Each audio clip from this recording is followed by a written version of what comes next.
Welcome home. We are WNST, AM 1570, Towson, Baltimore. We call it Baltimore Positive. We call this March Madness time of the year. We're going to be mad about some pizza on Friday at Pizza John's. We're going to be gathering over there in the pre-preparation for Terrapins. I'd like to say it's play into the tournament. We all know all these games are dangerous. All of it brought to you by our friends at the Maryland Lottery. I will have the Magic 8-Ball scratch-offs to give away at Pizza John's this Friday. Next Friday, we're in Toronto, Canada with the Orioles. We come back the following Wednesday on the 2nd of April. We'll be down at Fade Lee's in Lexington Market before the Orioles take on the Boston Red Sox. The Maryland Terps are on everybody's tongue here as a real chance, and they got some good players and an interesting seed going west. I got a guy, and I'm trying to reach the people who might know a little something about Maryland basketball, and I'm wearing my State Fair shirt with the Maryland flag on here in Catonsville, and we'll be over in Catonsville in a couple of weeks as well on the Maryland Crab Cake Tour. But the Wiz is here to school me. Walt Williams played for the Maryland Terps back in the day in the no lights, plenty of action, and I don't know what the hell happened to the cameras back then, but then had a nice career in the NBA. He's been calling the action with Johnny and Chris and everyone for a long time. Wiz, how are you? How's life? Everybody feeling good and feeling a little bit of confidence about maybe playing into at least next weekend? Oh, absolutely. When you talk about this Terp team, they're versatile, not in the individual plays, not just in the individual play, but as a team, collectively as a team, they can play up tempo, they can play half court, they can score from the outside, score inside. So I would guess that they pose a real threat to anyone in the country when you're talking about five different guys who can give you 20 plus on any given night. Well, we've had some Final Fours around here, and we've had some lefty runs and some Gary runs. And where do you put the Crab Five up against the group, just in a general sense of five players? And I think it takes more than five. I think we would all agree on that at some point. But where do you put this group against anything you've seen here in your lifetime, or even we're the same age, man. Do you remember the 73, 74 Terps? Do you remember those games? I was 4 years old, so I do not I remember. was 5 and 6, and I had McMillan on 2 weeks ago. And if I find Lenny and Lucas, all of them, I remember the 74 team and 24 teams and all of that. But so I go back a minute before. That was a really special team. And I talked to McMillan about Moses Malone maybe would have been a part of that and the UCLA of the East. But this, in the new world of NIL and all of this, this is kind of remarkable what Willard's been able to do, including getting himself a contract extension. Well, yeah, I think that in this day and age, it's just year to year what you can do in that portal and your recruiting, being able to, I mean, it's just crazy, but recruiting your players who you can get to return, and making sure those key players are there. When you're talking about putting a team together, it's tough nowadays because you never know who's going to be there. So last year, very, very good defensive team. I say in the past 2 years, very, very good defensive team, but struggled offensively. And then in one year, you get guys who can score at the magnitude that they can now. And so now you look at them going into this tournament, and it's just about what can they do on the defensive end? Can they be consistent? And you haven't said that in Willard's since he's been here, since Coach Willard has been here, and so you got to take your hat off to the coaching staff as a whole, being able to recruit and turn things around in one season. Walt Williams is our guest. He is the wizard. He calls action from time to time on the radio dial, as well as just a great historian for the Terps. And I think you've been calling it for 20 years. So, I mean, you've seen everything here from back through Gary, through Turgeon, through all of this, all the changes. And anytime I talk to a guy your age, they all say the same. It's crazy. This is crazy. This is great. And I remember 2 years ago, Gary Williams doing a business event up here, and he's like, well, at some point there'll be some guardrails, at some point they'll put some rules in, there'll be some guideline. I don't know. I think when we talk about it, we say this is crazy. I had Coach Scary on from Towson recently, and I'm Coppin and I do a lot of business together up here. So I have Stu and Coach Woods on the ladies' side as well. I think for all of these coaches, the business has changed dramatically, and I think even for guys like you that have lived your life in this, and you remember what it was like to be recruited and wanting to go to Maryland and wanting to stay there, even through tough times, as you were a part of that. That had there been a portal and Georgia Tech came calling or a school in Texas or whatever, I mean, on a year by year basis, it's just not something that entered your mind or any of our minds. And now it's the genie's out of the bottle. Yeah, at most, I had 1 year of just trying to figure out and making a decision where I wanted to go or something like that. But every year, year to year, and then you're talking about the money that's being paid. That's an absolute big factor, huge factor in a lot of these decisions that's being made. So, um, man, I just couldn't imagine playing in this kind of environment, especially the kind of person that I am. I don't know if I fit in this type of environment when you're talking about transferring and guys getting paid money and stuff like that in college.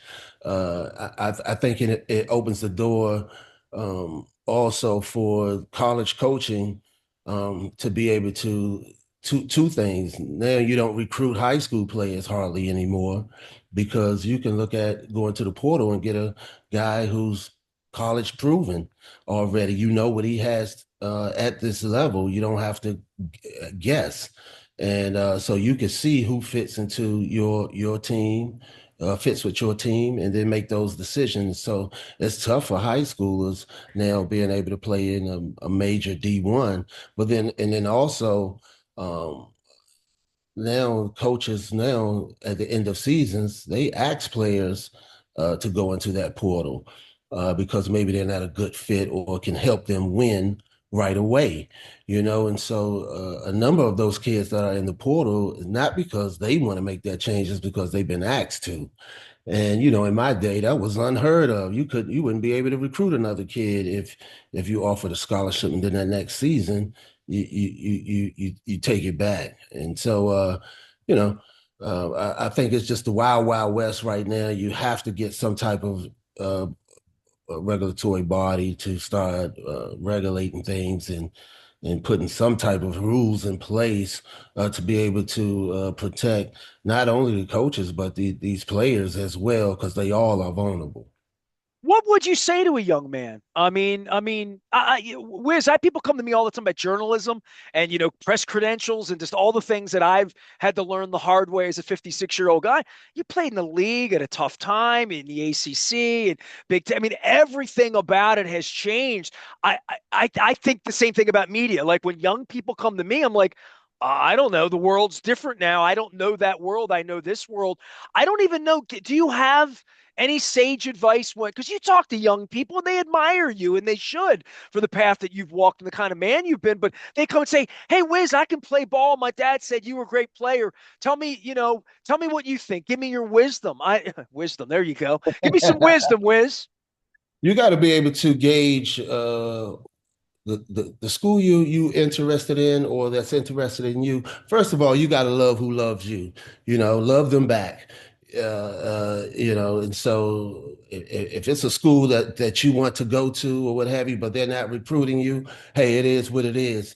Yeah, if you have other schools that are interested, love one of them, okay? And so, but at the same time, you got to look at the roster and see where you fit in.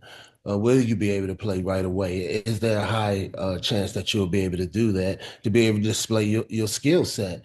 I know in this day and age, when you're getting money, when I was an NBA player, that was the first time I was receiving money to play, right? And so when I was in that environment and everybody around me, it was, for the most part, who wants to offer me the most money? So when you're talking about these kids now in a college scenario, it's foolish for me to think to myself, oh, be loyal to the school and that going down that road when it's when I know when I was in that position and any guys that I knew around me that were in that position and receiving money, that was a factor. It wasn't just about the loyalty to that particular team or that program or what have Well, you. you needed minutes, especially when you were a young player, right? Like if you weren't getting Absolutely. minutes, you couldn't get paid at the Absolutely. professional level. And you wanted minutes when you were a kid just because you wanted minutes in your ego and I want the scholarship, I want all that. But then once you start getting paid and that's the scale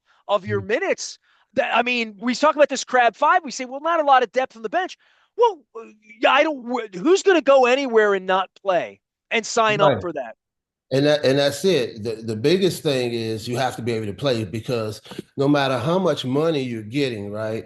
If you don't perform, then hey, that's going to be in jeopardy. So you got to make sure you're in a place where you have the opportunity to perform and then start to make all the and then they'll weigh in all the other factors that go along with it in this day and age, depending on what your family situation is, what your environment is, because everybody's personal situation is different. So that's a part of it too. So it's a lot of different factors that go into it. And, you got to listen to folks that have your best interests at heart, whether it's things that you want to hear or things you might not want to hear. So it's just about what you need to hear.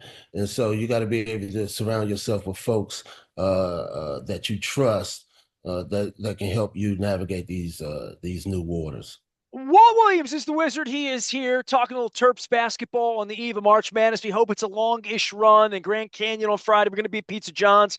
If you catch this on the backside of that, I want to make it at least sensible for the big picture of watching these changes from, let's be honest, Gary and what that was in the ACC to Turgeon, and we're going to go to the Big Ten, and now the Big Ten includes USC and God knows whoever else, and then the whole paradigm shift of COVID, the NIL, paying players, and then a coach not really being as much a coach as much as being a general manager and an executive in regard to money and NIL.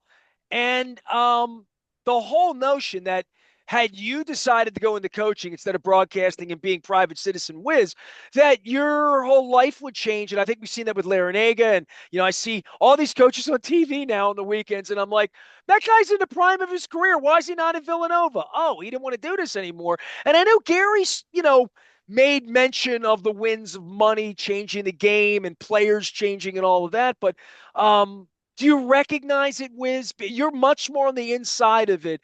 Does it feel as different on the inside as it does to me on the outside? I only watch it on television these days. Oh yeah, it definitely feels different. It's a new team year to year. You're used to watching a kid like Juju. He's an anomaly in this day and age. But you're used to before this environment. You're used to watching kids come in as a freshman and watch them grow and ultimately finish up as a senior or maybe go on to the next level in their junior, senior year or something. But you definitely feel a connection with them. You identify with having them, having been there, seeing their career happen, but that doesn't happen nowadays. It's just, it's such a transition. And I think the biggest thing is if you could just go into the portal and you had to recruit players and be able to fill in your roster that way. I don't think that's such a big deal. I think the biggest thing is that you have to recruit your own players. I mean, that has to be an incredible environment to be in to after the season, you have to recruit your player all over again. I mean, I think that will have to affect the way you coach, knowing that at the end of the season you have to renegotiate or what have you, whatever it is you do. I mean, it's just crazy that you hit it on the head. You need a general manager at the college level to be able to manage the money that you have, the pool of money that you have to be able to give to these kids from year to year and manage that process. I mean, it just takes it to a whole nother level. Well, I think Under Armour's involvement in Plank and what it's meant for Maryland, and even rich guys like Bishotti that can throw money in if he wants to make the team good. And that's boosters. I'm just talking about Maryland boosters, right? But for where the program is and where college sports is, Maryland's uniquely positioned to at least be able to compete at a level we can sit here March Madness weekend and talk about four seed West escaping, getting through it all.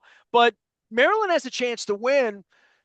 Towson and Coppin don't to win a national championship. You know what I mean? Like a little bit of that George Mason, a little bit of that Butler, a little bit of that where Gonzaga came from has changed out. I've had two St. Bonaventures of grads on this week in regard to bringing Woj there and how little places, even little Duke back in the day and little Georgetown before John Thompson got there, this is a little bit of a fire starter in a different way for money and sports and universities to put themselves on the map. But it does feel like in football, Alabama and Oklahoma are, going to have a hell of an advantage. And the same thing would be true for basketball royalty.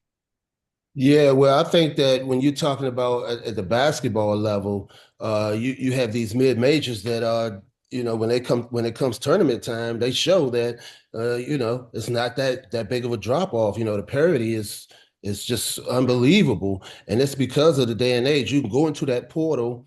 Guys are sitting there who are not getting picked up. Every one of them can't get picked up, so some just sit there. And so now you can pick off guys who are D1 players, maybe major D1 players, but now they have to play at the mid major and really showcase that they are a level up. And so you have those guys now playing at the major level, and then you combine that with most of those guys at that level are not leaving. They're not one and dones. So those teams tend to have older, more mature teams, but sometimes there's the anomaly because of like a Auburn. I mean, that's an old team right there, and so sometimes you can have these major D1 teams have these really old teams like that as well. Has it changed it for you when teams come into College Park? Like, I don't just mean Iowa or Nebraska or whatever, just in a general sense, because I think the Michigan State thing's real. I mean, Michigan's real. There's a little bit of I think Penn State in a minute, one way or another, because of the rivalry part of it. But I miss it like you probably miss the traditional ACC. I think older folks would say it that way, but it's never going back.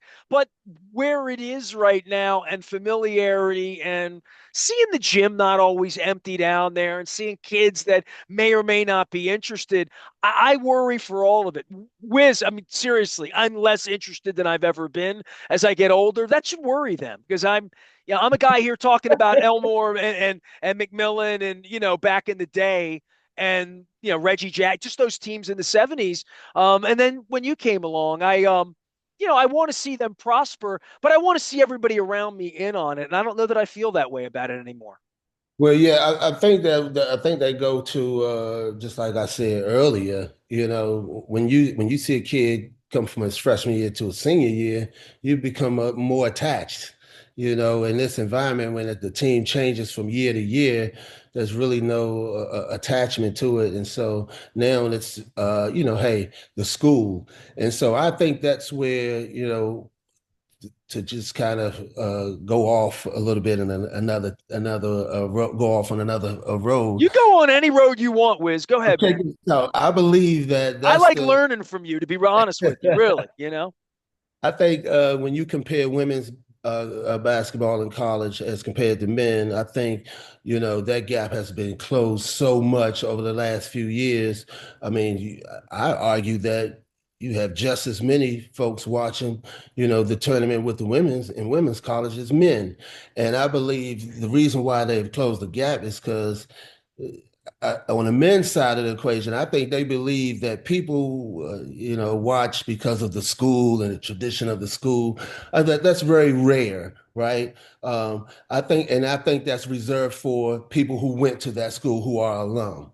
But to the masses, people gravitate to the individual, and I think the women know that. The individuals in women college basketball along with the team, but individual players. And on the college men's side, not so much. You don't know these guys as individuals. Well, I told my wife Caitlin Clark's playing down at the CFG Bank Arena for Yeah, Indiana. She's like, "Wow!" And I'm like, and Towson played down at their little gym, the Mystics gym, in the CAA tournament a couple weeks ago. And I went and saw Angel Reese play over Coppin, a year, 2 months ago, whatever it was. I mean, I, yeah, I have been I have been to as many women's games as men's games, and I don't know that I covered women's game basketball back in the day, right. but I can't say it's been a minute. And I would agree with you on that. That it certainly comes to news programs and commercials in that sort of way, in a way that women's soccer came on board after Brandy Chastain, right?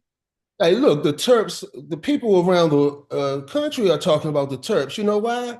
Crab Five, not University of Maryland. I mean, I love the school, believe me. I love the University of Maryland. But nobody cares if you're not an alum. It's about Crab Five. That name is marketable. Now you're talking about these five individuals and what they're doing out here, and the special thing that those individuals are doing out there collectively as a team too, because it's five guys. But it's not the university that's being marketed to the masses. It's that those guys, and I think that if they were to do things like that, you would see the college level, the college viewership just go to another level because these guys can play. It's an athletic game. Um, it's an exciting game, but I tell you what, I think the women they do a better side on that side of the equation of marketing those individuals, and it makes you go, oh man, I want to see Juju play, I want to see Paige play. Hey, of course we want to see UConn is who wins the game, but that individual is who I want to see. Well, Walt Williams is here. I got him just on the front end when he goes into it's like the back cave, the wizard cave, to do nothing but watch basketball wall to wall all weekend long. Do you have it? Do you have like a little thing that you do every year? Because I mean, you're a real basketball guy. I would think this is, like a high holy holiday this weekend, right? Hey, I just go in the living room right there behind me, back there, man, and get it up on a big screen and flip channel to channel, just watching all the games because it's an unbelievable time of the year. It's nothing like it. It's all day type of thing, man. So I do that from time to time myself, or sometimes I'm in the office. I might have my TV on in the background, being able to take care of business, but also get a peek at what's going on. Now, look, man, it's been 30 years plus for you, but you were here during a time when things were a little tough for Gary. People can Google that, look all that up if they want. Man, I'd like to think that if Dean Smith came calling in a portal, or Coach, Krzyzewski, that you would not have left Maryland, but you would have had a whole different thing going on, right? I mean, it would have been crazy, especially a player like you, because everybody would have, you know what I mean? You were a special guy on a team that didn't look, like you would have been vulnerable in the old way, right? So check this out right here. When I was going through that situation, the choice was being able to be seen on national TV with the teams that were recruiting me all over again, or staying with the team that brought me here. And the viewership won't be there as much, but I'm with my boys, and we'll get it done anyway. Those were the decisions for me then. But if you throw it into the mix, like, hey, look, this school can give you 1 million, and this school can give you 4 million, or things like that. I came from humble beginnings, and so Well, it wouldn't I have been any different than being a free agent when you were 25, right? I mean, Sacramento wants to absolutely. give you this, or Detroit wants to give you go wherever the money is, right? But absolutely, the Terps would have had a serious advantage. They wouldn't have had to match things, but it had to been pretty close. Like I said, just coming from humble beginnings, just trying to make a living and do wonderful things for my family. That's a part of the decision making process as well. So I didn't have to make that type of a decision. That wasn't a part of my process. So I couldn't say with 100% certainty what decision I would have made under these circumstances. Did you have a number two? Was there another place you were going to go? I grew up a Georgetown Hoya fan, but they didn't recruit me until after my sophomore year. when we went through those situations at Maryland, the sanctions and things. So they recruited me then, but not out of high school. So by that time, I saw Lynn Byers. I became a big Terp fan. And I had my brothers I had went into the battle with for 2 years, so it was no way I was leaving them.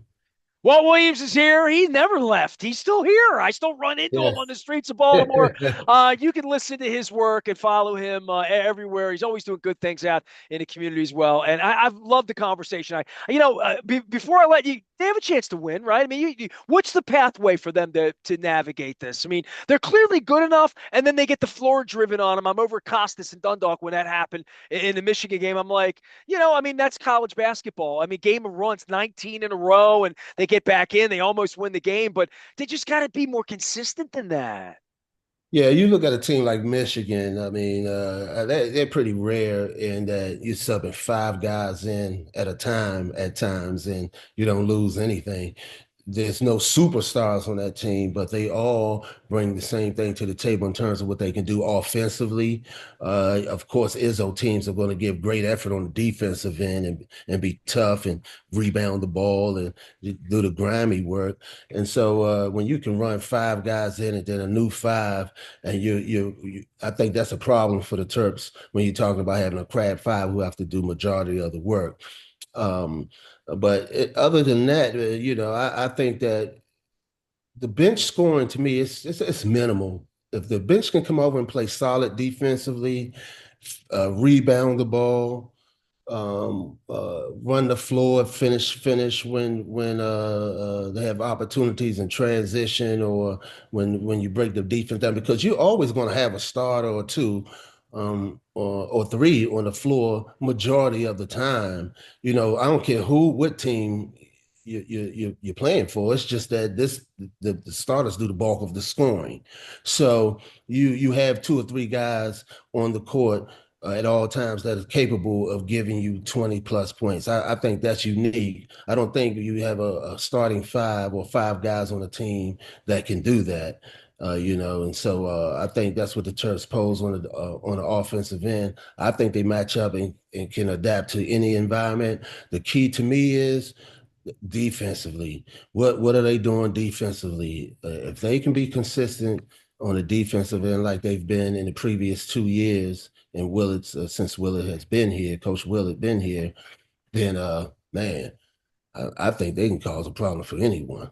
Interesting draw out west, Florida out there, St. John's, Texas Tech, some other teams. They're going to have to win some big games. And certainly over the weekend, we saw him try to do that out in Indianapolis. Walt Williams is here. He is forever the Wizard, forever a Terp. And I'm not going to, make you sing the Maryland fight song or anything like that. But this could be a fun little run. And I think that everybody realizes team's good enough, certainly interesting enough that we're going to be tuning in on Friday, hopefully into Sunday, into next week. Well, it's always great to visit with you, man. It's been a minute, and I don't get down to College Park as much as I used to. But maybe I'll bump into you, like Timonium, Hunt Valley, maybe somewhere per top side of the Beltway, and we'll catch a game together. I'll get you out and have a crab cake one day. All right.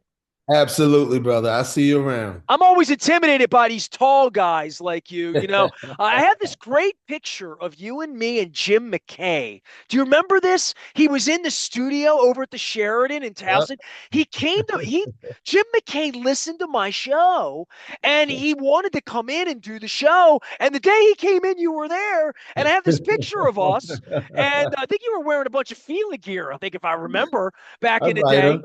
Yeah, Yeah. back in the day. This is back I turn of the didn't have a century. contract then, so I was wearing whatever. Free agent, baby, just like they do in the NIL, early NIL. Walt Williams, I'm going to share that. I'm going to find that picture of me, you, and the great late Jim McKay and share that out. Long friendship with Walt Williams. We go back last century. It's been about 30 years. And much like, hey, before we go, do you have anything you want to say on John Feinstein? We're all ready to wrap it. And I thought, oh, my God, I've been talking about John this week. Anything on John? Uh, John is an incredible person, man. I thought that he was someone who uh, someone to be respected in this business.